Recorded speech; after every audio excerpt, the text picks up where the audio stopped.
السلام علیکم سامعین، 25 ذی الحجہ اور 22 جون ہیں۔ آج کی خبروں کی شروعات دارالعلوم وقف دیوبند کے شعبہ تجوید کے صدر القرہ حضرت مولانا قاری المقری علاء الدین صاحب کی تلاوت کلام پاک سے کی جا رہی ہے۔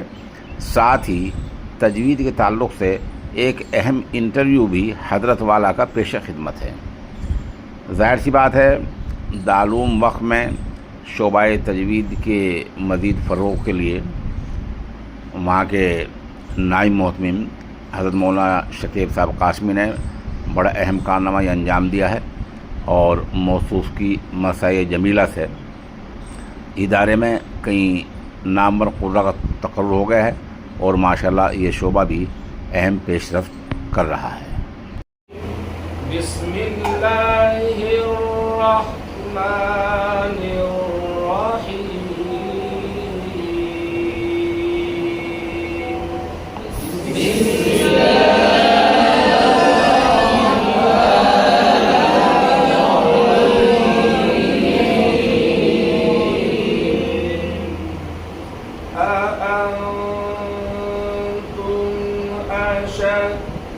خلقا أم السماء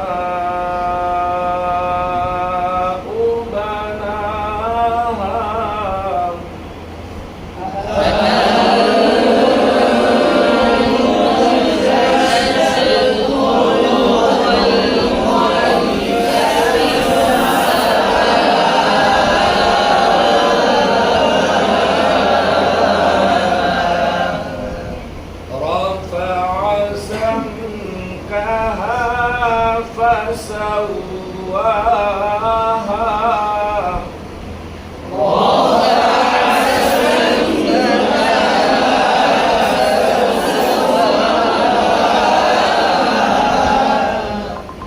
وأغطش ليلها وأخرج ضحاها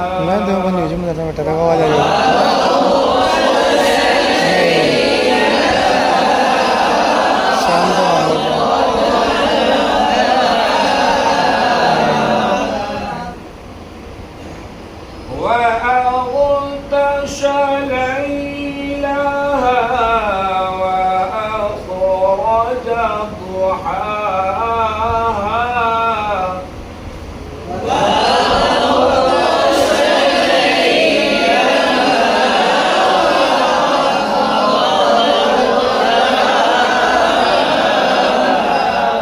عام طور سے جیم اور بہت کو لوگ صاف نہیں پڑھ پاتے ہیں، جیم کو اس کے مخرج اور غوت کو اس کے مخرج سے۔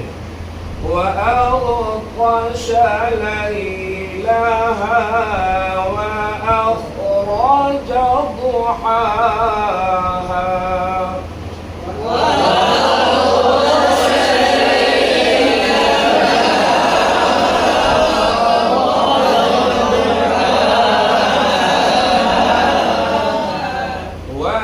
وَالْأَرْضَ بَعْدَ ذَلِكَ دَحَاهَا أَخْرَجَ مِنْهَا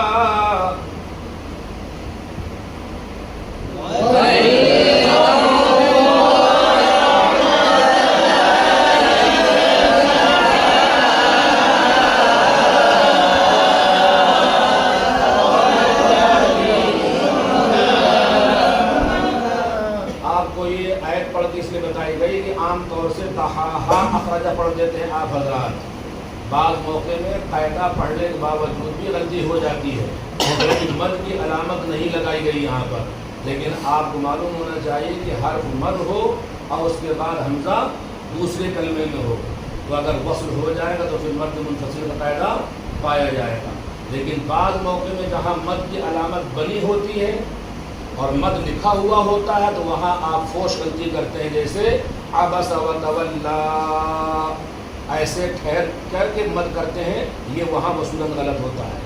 تو مد جب ہوگا مد منفصل والا جب آپ وصل کریں گے، تو یہ مد منفصل موقوف ہے علی الوصل، جب وصل کریں گے، جب مد ہوگا، جب وقف کر دیں گے تو مد اصل والأرض بعد ذلك دحاها أخرج منها ماءها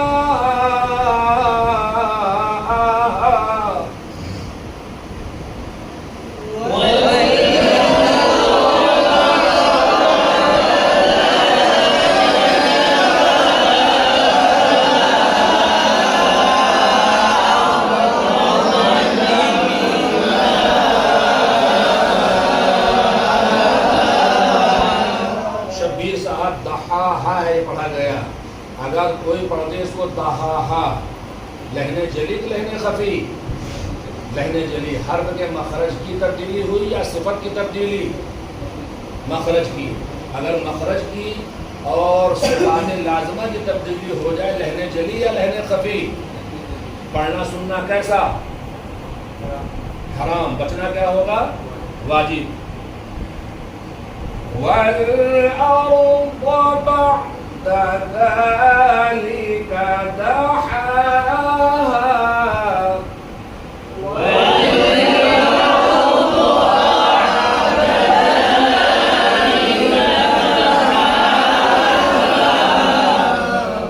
أخرج منها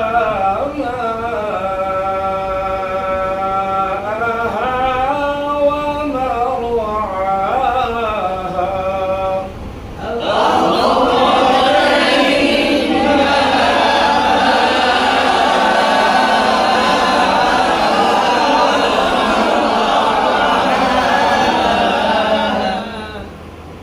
سالم صاحب، یہ دحاہا اور ارساہا مد کا قاعدہ تو ایک الگ ہو جاتا ہے، لیکن مثال کے طور پر یخشا اور فسواہا یہ وقف موافق وصل یا کچھ اور؟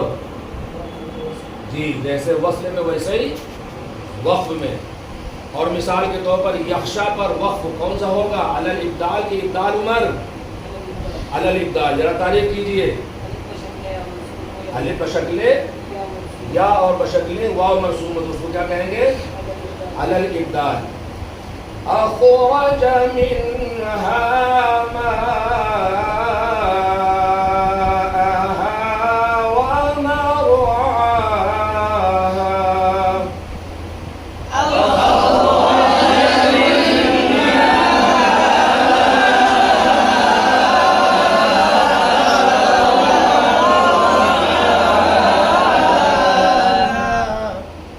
والجبال أرساها متاعا لكم ولأنعامكم.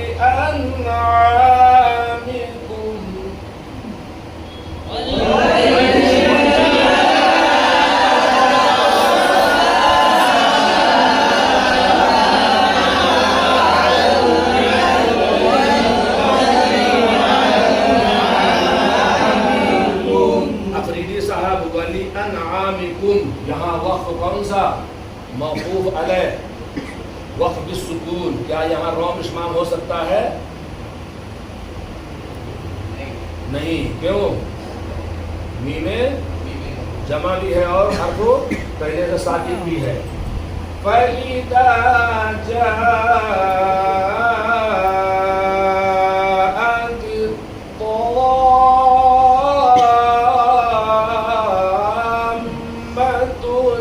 الْكُبْرَى.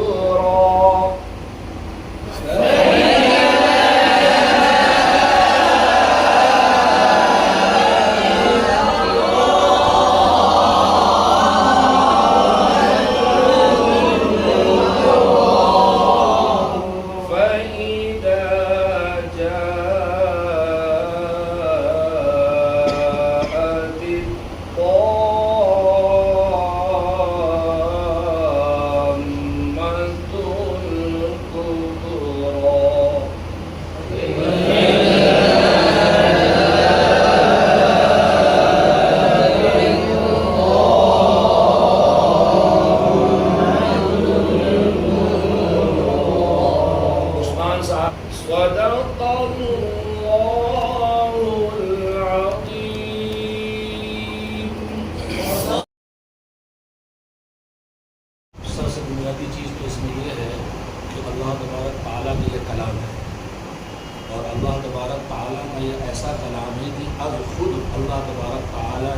اسی طرح سے پڑھ کے سنایا ہے جبریل علیہ السلام، اور پھر اسی طرح سے پڑھ کے سنا کر کے حکم دیا ہے جبریل علیہ السلام کو کہ یہ کلام میرا اسی طرح سے بے عینی لے جائیے جناب محمد مصطفیٰ صلی اللہ علیہ وسلم کے پاس، اور اسی طرح سے بے عینی سنائیے۔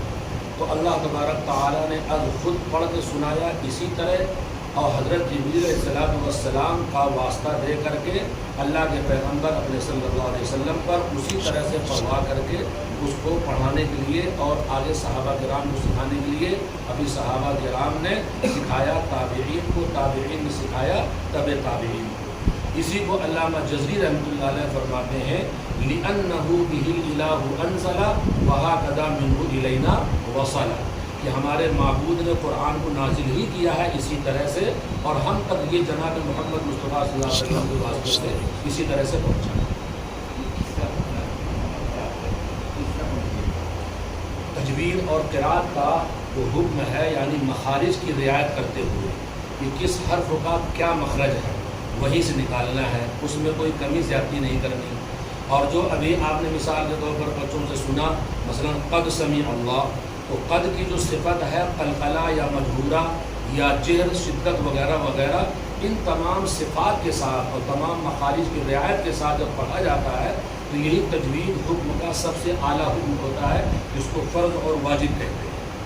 اور اس سے ہٹ کر جو دوسری چیزیں ہیں مثال کے طور پر راہ کو پر پڑھنا، راہ کو باریک پڑھنا، لفظ اللہ کو پر پڑھنا باریک پڑھنا، یہ اس کا ثانوی درجہ بتایا جاتا ہے کہ اگر ایسی کوئی غلطی ہو رہی ہے تو اس کو لہن خفی کہتے ہیں، اور پہلی غلطیوں سے نہ بچ پائے جس کو مخارج اور صفات لازمہ غلطیاں کہتے ہیں، تو وہ اس حد تک سیکھنا تو ہر مومن مسلمان مرد عورت پر فرض عین کہا جاتا ہے۔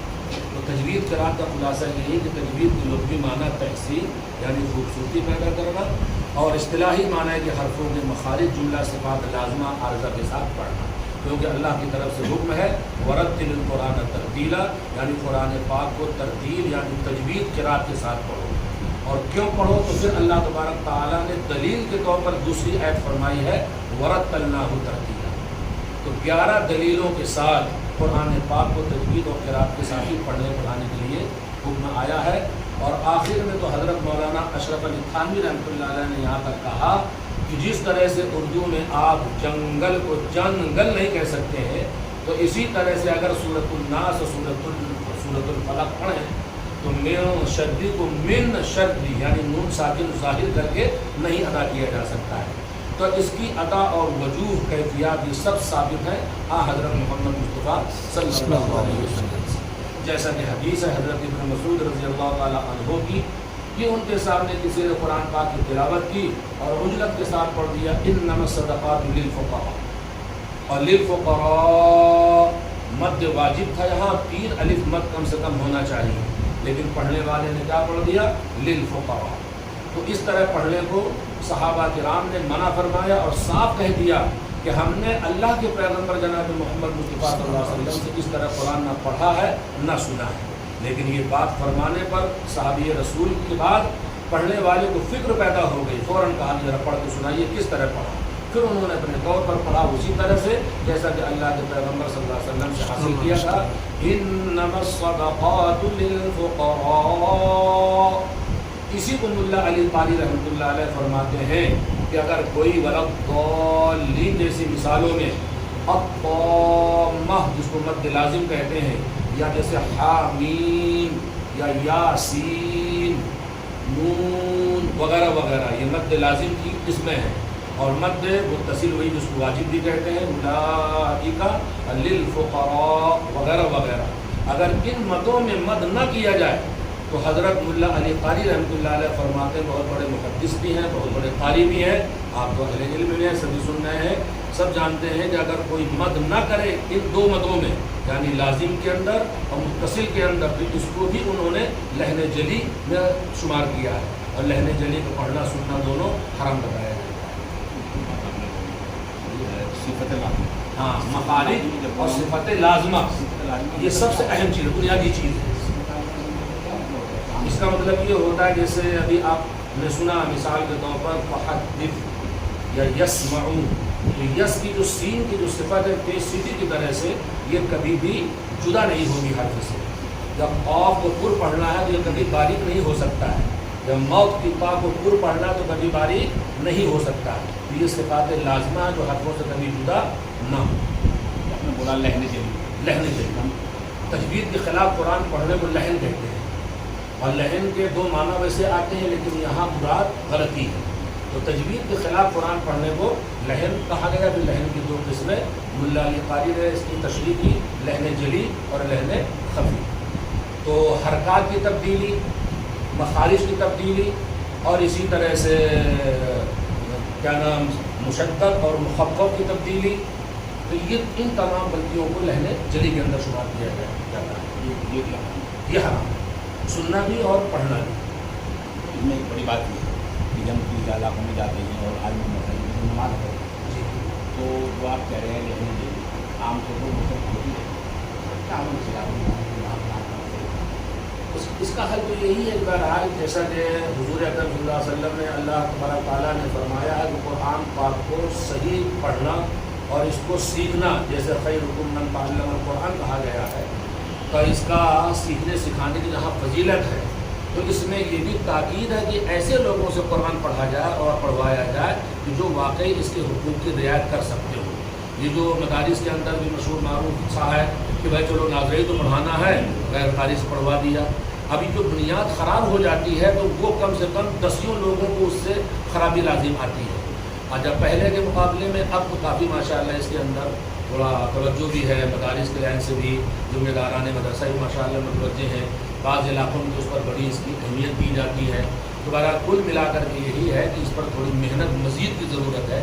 جہاں ہم دوسرے علوم کو سیکھتے ہیں سکھاتے ہیں پڑھتے ہیں پڑھاتے ہیں اور یہ بغیر کثرت مشق اور ماہرین قرہ سے حاصل کیے بغیر حاصل بھی نہیں ہوتا ہے. دوسرے علوم تو کچھ بہت حاصل ہو جاتے ہیں مطالعے سے تھوڑا اور معلومات کرنے سے لیکن فن تجوید قرأت کو باقاعدہ سیکھنے ہی پر یہ موقوف ہے. یعنی کانوں سے سماع یعنی اس کو سن کر کے حاصل کرنا اور کثرت مشق کے ساتھ. اور اس کو صاحب خلاصۃ البیان نے یہاں تک کہا کہ اگر آپ نے بغیر کسی اچھے پڑھے ہوئے سے پڑھا اور غیر قاری سے پڑھا تو گویا کہ اپنے وقت کو ضائع کیا. اچھی بات یہ ہے کہ اچھے استاد کا اور اچھے ادارے کا انتخاب ہو کر کے قرآن کو صحیح کیا جائے. بنیادی چیز ہم لوگ شروع میں نورانی خیر اب مثال کے طور پر بہت سے مدارس کے اندر نورانی قاعدہ پڑھایا جاتا ہے لیکن مثال کے طور پر نورانی قاعدے کا جو طریقہ کار ہے اس پر عمل نہیں ہو پاتا ہے. اب مثال کے طور پر پیرن ابابیل وہاں لکھا ہوا ہے تو وہاں بتایا گیا ہے کہ پیرن ابابیل کے اندر تنوین کے بعد حمزہ ہے تو یہاں پر اظہار کر کے پڑھنا ہے لیکن پڑھانے والا کہہ دیتا پیرن کو الگ اور ابابیل کو الگ. تو گویا کہ وہ قاعدہ خود ہی جاری نہیں کرا پاتا استاد جو بچے کو جاری کرا کر کے وہاں سمجھانا ہے. مثال کے طور پر پڑھنا چاہیے میم وال تو وہ میم وال جلدی سے پڑھا دیتا ہے یا میم کو الگ کہہ دیتا ہے وال کو الگ کہہ دیتا ہے. اور وہاں مقصود یہی ہے کہ میم وال جب تک من کو وال سے وصل کر کے نہ سمجھایا جائے گا تو بچہ غنہ کرنے پر ادغام ناقص کرنے پر قادر ہی نہیں ہو سکتا ہے. اب مثال کے طور پر نورانی قاعدہ جو غیر تربیت یافتہ ہے وہ پڑھاتے ہیں تو کیا کہہ دیتے ہیں نون و نون. اب جب کہ وہاں کہلانا چاہیے نون. جب نون بچہ کہے گا جب قرآن کے اندر وہ لفظ آئے گا تو انشاءاللہ اسی طرح سے کہے گا نون والقلم. آپ نے جلدی سے پڑھا دیا مثال کے طور پر عین غین سین شین جو تلفظ کے اعتبار سے صحیح ادائیگی نہیں ہوئی بلکہ بچوں کو کہنا چاہیے کہلانا چاہیے سین شین. اب بعض استاد جو کہتے ہیں چھوٹا کاف بڑا کاف اداان کوئی فرق نہیں ہوا بس چھوٹا بڑا کہہ دیا. اب یہاں کہنا پڑے گا کاف اور چھوٹی سین بڑی سین سے بات نہیں بنے گی سین شین. تو تلفظ کے اعتبار سے مخرج کے اعتبار سے ادائے کیفی کو سمجھ کر کے اس کو پھر مطلب آگے بڑھانا جب یہ چیز پیدا ہوگی انشاءاللہ سب ہو سکتا ہے. سامعین آپ نے سن لیا اگر آپ نے مخرج میں حرف کو ادا کرنے میں کوئی بڑی غلطی کر دی تو غالباً اگر 3 آیت نہیں ہوئے تو نماز ہونے کا مطلب مشکل. جی ہاں اگر 3 آیت نہیں ہوئے ہم کلام پاک میں بتائیں مان کالے ہندو کیا پڑھا سوال ہاں یہ ہے لست علیہم بمسیطر، یہ قرآن پاک میں روایت حفظ کے لحاظ سے 4 کلمے آتے ہیں۔ ایک تو یہ ہے بمسیطر، ہماری روایت میں یہاں صاد ہی پڑھا جائے گا۔ اگر بال اتفاق کبھی بمسیطر نکل گیا تو قراءتاً یہ چیز سین موجود ہے کسی دوسری قراءت میں، تو نماز فاسد کا حکم نہیں لگے گا۔ اور سورۃ الطور میں جو ہے ام هم المسیطرون، تو وہاں سین اور صاد دونوں پڑھے جا سکتے ہیں اپنی روایت میں، یعنی روایت حفظ میں۔ اور سورہ بقرہ میں یبسطو اور بسطن، وہاں سین ہی پڑھنا ہے ہماری روایت میں، روایت حفظ میں بس سات نہیں پڑھنا ہمارے یہاں سین پڑھنی ہے سورہ آراف میں اور سورہ بقرہ میں، یبسطو اور بسطن، یہ 4 کلمے ہمارے لیے خاص ہیں۔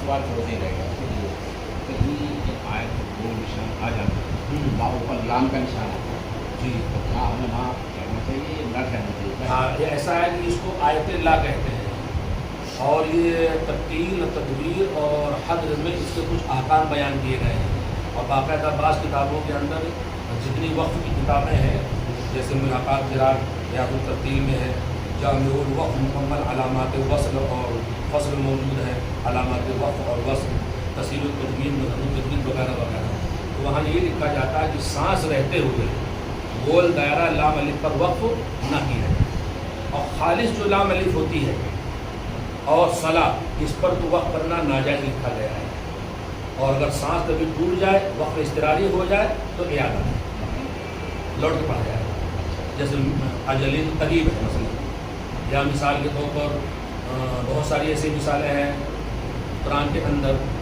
تو یہ جو لفظی اور معنوی تعلق ہوتا ہے تو اس کے لیے یہ احکام ہے، لیکن مثال کے طور پر کوئی نہیں جانتا ہے اور اس سے کوئی خطا ہو گئی تو وہ اتنا بڑا مجرم نہیں ہوگا۔ نام لکھا ہوا ہے آیت پہ، ہاں، وہ آیت لا جو ہے وصل کی علامت ہے، یعنی ماننا ہے، وہاں نہیں کرتا ہے، اس کو ناجائز کا لکھا گیا ہے۔ کہیں آیت پہ جیم لکھا ہوا ہے، ہاں، یہ جیم کی علامت بتائی گئی، وقت کی علامت، یہ اچھی علامت ہے، یہاں معنوی لفظی تعلق پورا ہو جاتا ہے۔ خیر سمجھے، یہ علامت قبلیہ میں گول دائرہ، وقف لازم کی میم، طا اور جیم، یہ قوی علامت کہلاتی ہے۔ الصاد اور صاد ضرورتاً ٹھہر سکتے ہیں جب یہ علامتیں دور ہو، اور اگر کوئی میم آگے لکھا ہوا وقف لازم ہے تو وہاں ٹھہرنا ضروری ہے، اگر معنی کلام پورا ہو رہا ہے تو، ورنہ جائز نہیں ہے۔ آتا ہے بی سے کیا پڑے گا؟ بئس الاسم الفسوق، ویسے تو قرآن پاک میں 18 مقامات ہیں کہ جہاں الف لکھا جاتا پڑھا نہیں جاتا، اس میں یہ بھی رہتا ہے، لیکن اس کو حضرت مولانا اشرف علی تھانوی رحمۃ اللہ علیہ اپنی کتاب جمال القرآن کے اندر خاص طور سے لکھا ہے، اور اکثر کتابوں کے اندر یہ چیز آپ کو الگ سے لکھی ہوئی ملے گی، یعنی حمزوں کے قاعدے میں۔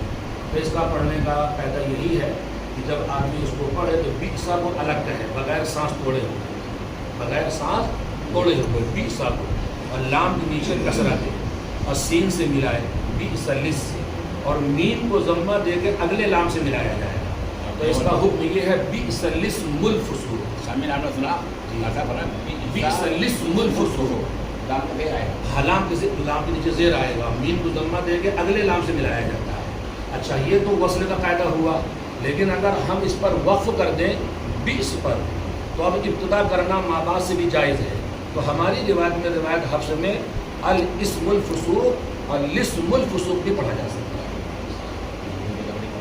جی ہاں، یہ ابتدا کا بیان ہے۔ ام الحقات قرات میں ابتدا، اعادہ، سکتہ، سکوت، قطع، یہ سب چیزیں آتی ہیں، اسی وجہ سے قرآن سبا کا معمول تھا کہ جب تک وقوف کی معرفت نہیں ہو جاتی تھی تو جب تک وہ سند اجازت بھی نہیں دیتے تھے۔ تو ورتل القرآن ترتیلا سے دونوں جز ثابت ہیں، ترتیل میں تجوید الحروف اور معرفت الوقوف۔ حضرت علی رضی اللہ تعالیٰ عنہ نے ترتیل کی تفسیر میں یہ دونوں جز وضاحت کے ساتھ پڑھا۔